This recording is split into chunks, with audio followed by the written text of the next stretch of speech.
mudane madaxweyne ka waran waxa la yidhi waxaad ku shaqaysaa uun reer samatarku waxa ay soo sheegaan ay kolba kuugu taliyaan aanu ka wada heshiisaan ka wada yeelano ay ma fuliya marka qoladii garxajis maxay kugu aadanayaan in xun baa tahayo waxaad la gashay baacmista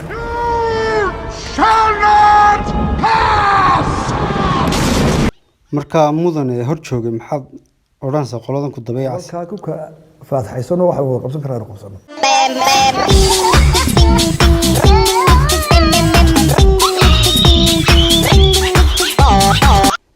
wiigan u dambeysuu hadlayay cirra wuxuu yidhi wadanka aniga ka madaxweyne u talinaya maxaad odhanaysaa adigu laakiin wiigantaa way dhaaftay wiigantaa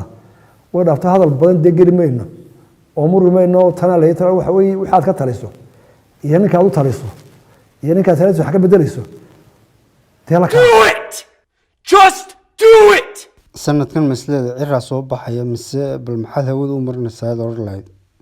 ninkan kursiga doonaya inaanay dhibaato kale iyo xumaan kale sii jirin aynu halkaa ku ka faataxaysano waxa somalilan goorma go-aansatay inay habar awal ka talisay u talisay qabiilada kale markii alla naxariistay marxuum cigaal uu xukunka qabtay mudane sidaan anigu filaya waxaan isleeyahay sanadkan wadani baa soo baxaya wadanka u talinaya talaa ka taliyeen iska daayay ma iman kara wadanka imika ma wadani baa xukuma mise kulmiya xukuma mise sacad muuse xukuma anaga xukuma meeshu ma qoysland baa mise waa somalilan anigu somalilan baan sameynay somalilan hayn Soomaaliland ma jirto mudane inaku in badanna saaxiib ahayn waxyaabo badanna way naga dhaxeeyaan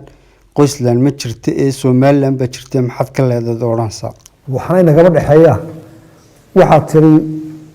ma jirtid